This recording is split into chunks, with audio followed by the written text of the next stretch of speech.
Bonjour à tous et bienvenue dans ce numéro bonus des Légendaires TV. À l'occasion de la Japan Expo 2015, Patrick Sobral nous a accordé une interview de 20 minutes, dans laquelle nous avons parlé du prochain tome des Légendaires, The World Without, ou encore du premier tome de la série Parodia, Héros en délire. Le maître Pamplemousse nous révèle même quel personnage perdra un œil dans le tome 18, comme il l'avait promis sur son site. Bon visionnage à tous. Bonjour Patrick Sobral, et merci pour la troisième fois de nous accorder une interview pour les légendaires fans. On va avoir 8 questions normalement. Et c'est parti. Alors, dans le 17e tome des légendaires, l'Exode de Calandre, nous pouvons y découvrir les vraies motivations de Calandre et d'Einalis. Une partie.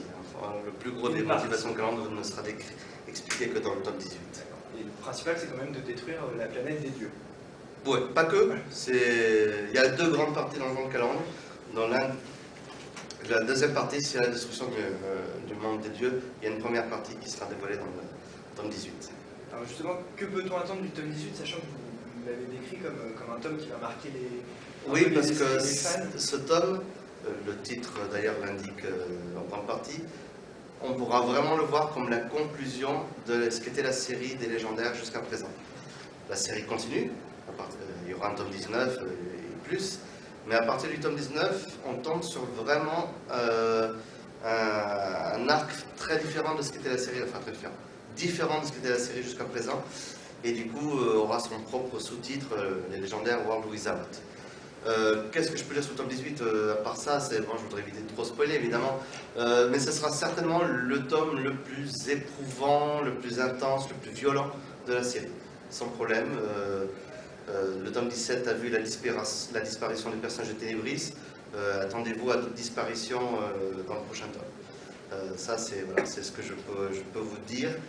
Le tome 18 s'écoulera sur une partie de 3 ans. C'est-à-dire qu'entre la première page et la dernière du tome 18, 3 ans s'écouleront. Donc ça amorcera également l'introduction du monde World Without qui commencera au tome 19. Et vous avez dévoilé, comme pour chaque tome, en fait, des extraits du tome 18 sur votre site officiel. Et on a pu y découvrir que Razia, en fait, allait quitter le convoi suite à la mort de Ténébris. Momentanément. Il reviendra à un moment donné dans le cœur de l'histoire. Mais durant un certain laps de temps, c'est vrai que Razia, Ikael et Artemus vont être séparés du reste du convoi, qui sera le centre de l'action. Ils les rejoindront un peu plus tard, histoire de créer, histoire que tout le monde soit pas impliqué dans le combat final dès le départ. Voilà. D'accord. Le tome 17, en plus de presque lever le mystère sur Calandre, parce que voilà, il y en aura d'autres mystères. Voilà. Croyez pas tout savoir sur elle déjà. A fait apparaître un tout nouveau personnage qui serait important pour l'histoire, Artemus. Artemus, c'est le personnage qui sera au cœur de World Without. Annonçons-le clairement. Mais c'est un personnage qui pour l'instant a plutôt un rôle de boulet dans le tome 17. Et c'est autour de lui que s'axera tous les moments un peu humoristiques du tome 18. Il n'y en aura pas beaucoup, mais quasiment tous les moments humoristiques du tome 18 seront axés sur ce personnage qui jusqu'à la fin on se demande mais qu'est-ce qu'il fout là quoi, parce que tellement il a volé. Il aura vraiment une très grande importance dans le tome 18, mais ça je vous laisserai le découvrir quoi. Mais c'est un personnage dont l'importance ne va aller que grandissant au fur et à mesure des tomes qui vont suivre. Justement parce que vous nous aviez déjà dit la dernière fois, puis encore là, que justement il sera important pour la suite de l'histoire. Et on a vu dans le tome 17, on a deviné qu'il avait un grand pouvoir, c'était de voir la mort prochaine des gens. Mais est-ce que c'est ça qui le fait important ou il y a encore autre chose? Ce pouvoir-là a une importance pour les tomes 17 et 18. Parce que c'est un pouvoir qui est quasi similaire à celui de Calandre, qui elle également peut voir l'avenir. Et son pouvoir, c'est ce qui fait la faille dans le plan de Calandre. C'est-à-dire que Calandre a tout prévu grâce à son faculté de divination, sauf la présence d'Artemus. Donc Artemus, c'est le grain de sable dans le plan qu'elle a mis en place depuis plusieurs milliers d'années. Et on verra de quelle manière il va avoir son importance par rapport au plan de Calandre. Après, son pouvoir de divination ne sera absolument pas au cœur de World Without. Je ne sais même pas dit d'ailleurs que je refasse appel à ce pouvoir-là chez lui, parce que c'est quelque chose qu'il ne contrôle pas et qui apparaît que de temps en temps, ces visions. Non, il aura une autre importance dans World Without, mais pas du tout en rapport avec ce pouvoir-là. D'accord. Une dernière question concernant le tome 18, la fin de l'histoire. Vous avez dévoilé la couverture déjà dans l'agenda des légendaires qui était sorti récemment, puis sur le site la semaine dernière. Et justement, pour un tome qu'on imagine sanglant, éprouvant, c'est une couverture un peu calme. Ouais, c'est... En fait, je voulais... la couverture du tome 17 était pesante, ambiance malsaine, avec la damnelle avec un regard étrange, son épée pleine de sang, du sang au sol. Je voulais, à l'inverse, que le tome, la couverture du tome 18 soit quelque chose de serein. Genre, dernier moment de calme, tous ensemble. Je voulais réunir tous les légendaires. Beaucoup de gens m'ont posé la question, mais pourquoi Télébris c'est sur la couverture alors qu'elle est morte dans le tome 17 Ça ne reprend pas une scène hein, du tome 18, hein, la couverture. Hein. Mais c'est... voilà, je voulais juste réunir tout le monde une dernière fois. Ouais. Dans un certain sens, voilà. Mais c'est vrai que la couverture est à l'opposé de ce qui va se passer dedans. Mais voilà, c'est le genre de couverture que je n'avais pas encore faite, sereine, calme. Donc voilà, j'ai eu envie de ça à ce moment-là. Et donc du coup, à partir du tome 19, va commencer l'ultime cycle de la série des légendaires, World Without. Et donc vous nous avez dévoilé que ce serait une nouvelle histoire, qu'on pourrait presque prendre en cours de route en fait.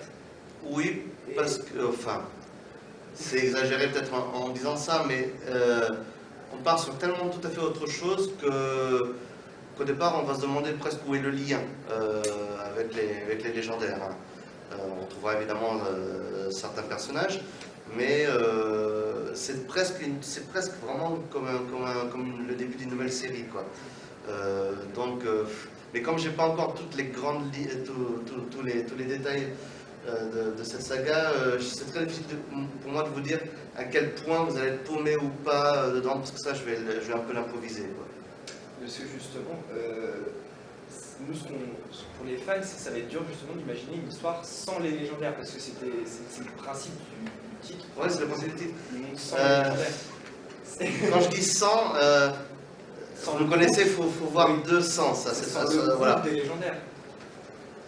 C'est plus complexe que ça, mais c'est très dur pour moi d'aller plus au-delà sans dévoiler une partie de l'intrigue qui sera le cœur même de la série.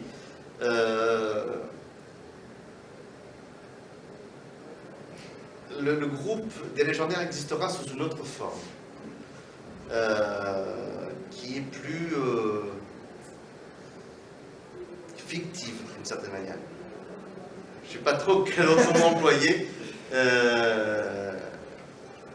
Voilà, c'est tout ce que je peux dire. Voilà. Donc les légendaires, aujourd'hui, on peut dire que c'est une BD à succès. Oui, on peut dire ça. Ouais, ça va. Parce que c'est une série principale, une série origine, là, une série parodia. Qui va venir en début 2016, oui. Voilà, on en reparlera après. Un dessin animé qui va être prévu sur TF1 fin 2016, des produits dérivés, des figurines qui vont voir le jour. Et bientôt quoi, un jeu vidéo. Franchement, c'est à peu près tout ce qui est prévu dans les mois et l'année à venir. Hein.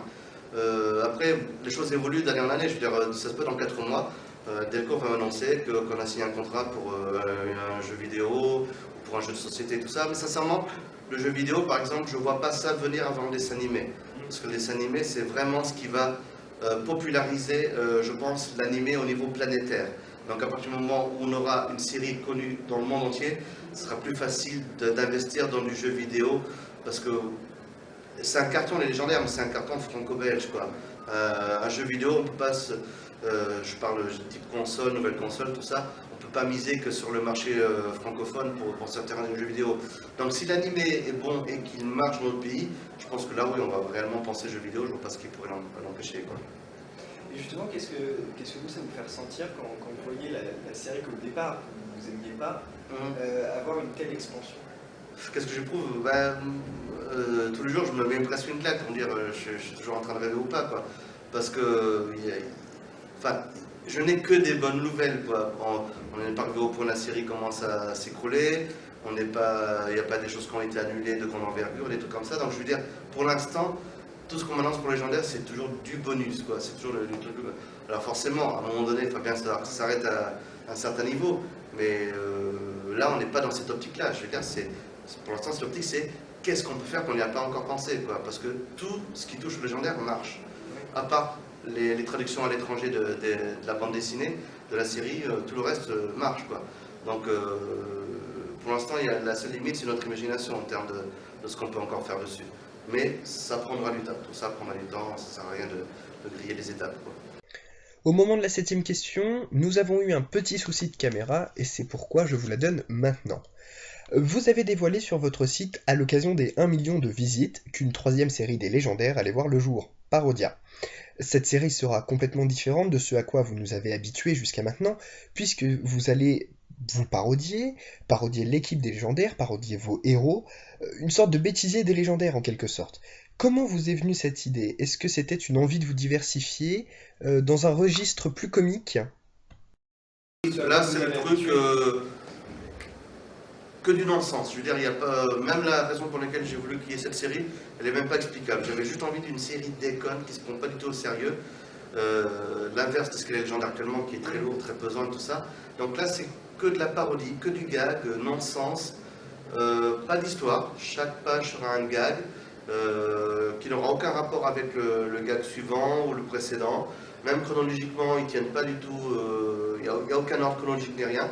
Certains gags vont parodier le début de la série, certains gags vont parodier Origine ou le cycle d'Anatos. Donc c'est que du gag court, même l'album sera court, hein, ça sera du 30 pages.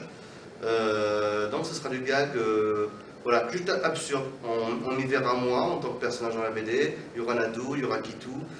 Donc même des personnages réels pourront faire leur apparition dans cette série-là sans que ça surprenne, parce qu'en fait, tout est possible dans l'univers Parodia. Voilà. C'est vrai que tout à l'heure, on a pu voir les 3 premières pages là tout à l'heure qu'on avait dédicacées, c'est vrai que ça change, mais en même temps, ça reste quand même encore bien. Oui, on s'y retrouve encore, hein, je veux dire. Après, je ne sais pas à quel point, par contre, ça s'adresse aux fans des légendaires.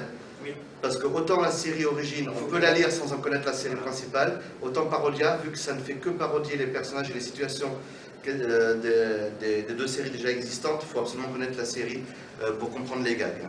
En dehors de ça, oui, je pense que ça fonctionne complètement. Ça dépend. J'ai pour l'instant 2 échos. Si je me base sur ce que j'ai lu sur le forum officiel, l'accueil est mitigé pour l'instant. Et genre, on demande à voir, on ne voit pas trop l'intérêt encore de ce genre de série. Par contre, ceux à qui je le fais lire durant les salons, hein, où jamais les 3 premières pages, se bidonnent. Et pour eux, c'est banco, quoi. Moi, justement, j'étais un peu dans cette optique-là de me dire, ah, ça va être... faut voir. Ouais.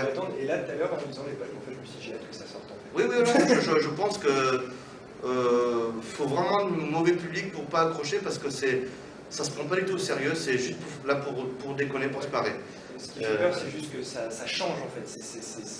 C'est pas le même registre, c'est comique, on verra après tout, et puis en même temps, voilà, on n'est pas engagé vita aeternam. Si ça marche pas, ben ça marchera pas, puis on aura tenté le coup. Mais pour l'instant, je suis relativement optimiste. Hein. Je pense pas qu'on en soit à la série de trop. Voilà. Enfin, voilà. C'est ça la crainte un peu des fans, de genre encore un spin-off. Je ne sais même pas si on peut le considérer comme un spin-off, tellement c'est parodique, quoi. Ça ne sert pas à expliquer quelque chose d'autre de la série ou à explorer davantage l'univers, parce qu'on peut considérer que c'est même pas le même univers. C'est tellement allumé comme éparge, comme série que. Après voilà, est-ce que tout le monde sera pas. Est-ce qu'il y en a qui ne seront pas réfractaires à ce genre d'humour? Ça c'est possible. Mais voilà, je me pose pas trop de questions. Je n'ai pas la même pression que sur la série Origine. Voilà.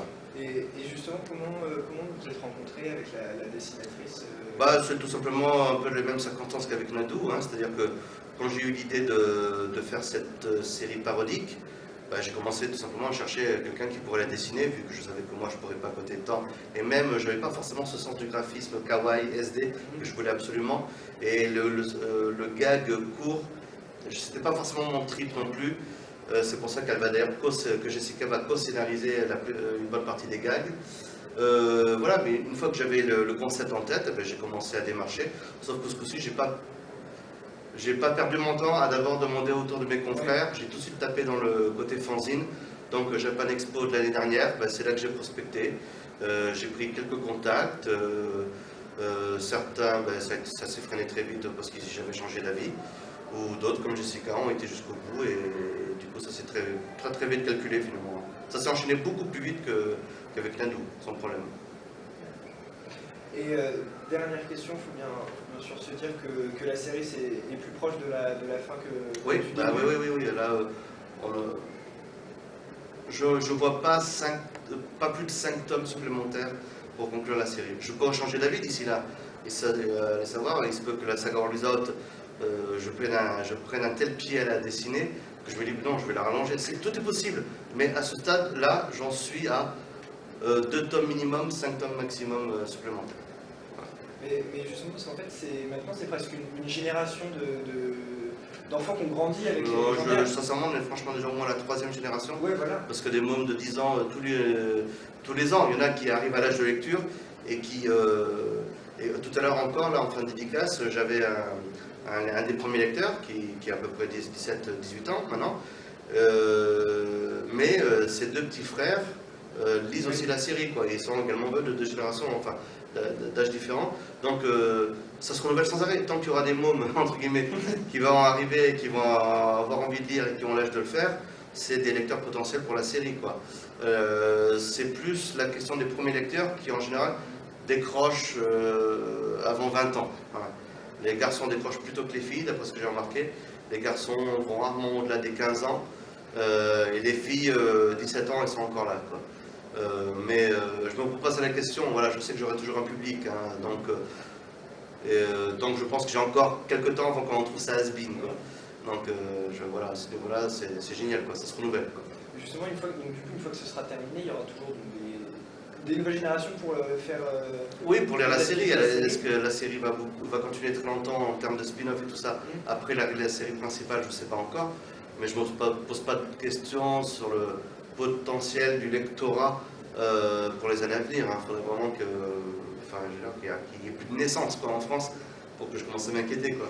Donc, voilà. Mais justement, est-ce qu'une fois que ce sera terminé, vous allez continuer de faire vivre un peu l'esprit des légendaires Je pense que les légendaires vont continuer à exister un certain temps, même après l'arrêt de la série principale. Il y aura les spin-offs, il y aura l'animé depuis, il y aura peut-être eu des jeux vidéo. Donc, les légendaires, c'est une licence que je vois perdurer encore au moins une dizaine d'années, sous quelque forme que ce soit. Hein. Et qui dit qu'à un moment donné, je ne vais même pas y revenir dessus à un moment donné. Parce qu'il se peut très bien que ce que je ferai après face à un four et que je revienne au légendaire, enfin, tout envisageable, mais sincèrement, je pense que les gens vont bouffer des légendaires encore un bon moment, quoi. Ouais. Vous avez déjà des idées de projets pour... Non. Des envies, mais pas de projet. Je me vois un peu peut-être scénariser dans un premier temps, pour travailler avec des dessinateurs dont j'aime beaucoup le boulot, faire des mini-séries, une trilogie, des trucs comme ça, mais me relancer à corps perdu dans une série aussi longue comme légendaire. Un, j'en ai pas envie pour l'instant, et 2, j'ai aucune idée de ce que ça pourrait être. Ouais. Ce sera le feeling. Hein. Oui, voilà, on est encore plusieurs années. J'ai encore plusieurs années pour y réfléchir. Hein. Je ne m'inquiète pas outre mesure. Hein. C'est dans 4 ou 5 ans, je n'ai toujours pas d'idée. Là, par contre, je vais commencer à m'inquiéter. Bon, en tout cas, merci de nous avoir accordé ce temps. De rien. Je me permets, tant qu'on est dans l'interview, un petit scoop que j'avais dit que je dévoilerai lors de la Japan Expo. Donc, j'avais dit sur le site officiel que je dévoilerai lors de la Japan Expo qui était le personnage qui perdrait un œil dans le tome 18. Donc je me trouve du coup dans la situation idéale pour vous le dévoiler là. Donc ça sera le personnage de Danaël qui perdra un œil dans le tome 18 d'un coup d'épée asséné par son frère Ikael. Voilà, c'est son frère qui lui aussi il a, on va dire, l'espérance de vie Ikael est très voilà. Et très menu. Voilà. Il y aura beaucoup de dégâts. Il y aura beaucoup de dégâts. Je sais que je vais m'en prendre un peu plein la gueule parce que je vais très loin avec ce tome. Un peu comme le tome 10 en fait. Oh, c'est rien. Ça va être pire. C'est bien pire. Le tome 10, c'est une récréation, je veux dire. Le tome 18, franchement, moi je le trouve pas insoutenable parce que je sais ce que j'ai prévu par la suite. Mais quelqu'un qui va le lire sans savoir que la série n'est pas terminée, il va être sous le choc, genre ça peut pas se terminer comme ça, quoi. Donc voilà, donc c'est un album je sais qu'il va avoir un mauvais accueil de beaucoup de monde. Je prends le pari Parce que je sais que je présente, je m'estime pas trop m'être planté dans mes choix scénaristiques. Je pense pas non plus me planter dans celui-là, même s'il est assez extrême. Il est extrême. Il est extrême. C'est pour une meilleure histoire après. Ce qui va suivre ne sera que pure folie, mais dans le bon sens. Ça promet. Voilà. On sera là encore pour en parler. Oui, j'espère, dans ouais, les a années. priori, ouais. Voilà. En tout cas, merci de nous avoir accordé cette interview. Et puis, Merci courage aux légendaires fans. pour la suite. Avec plaisir. Merci. J'espère que cette interview vous a plu. Je vous invite à nous suivre sur Facebook, Twitter, Instagram, YouTube ou encore Snapchat. Et puis je vous donne rendez-vous à la fin du mois de juillet pour un 4e numéro des Légendaires TV. Merci à tous de nous avoir suivis et à bientôt.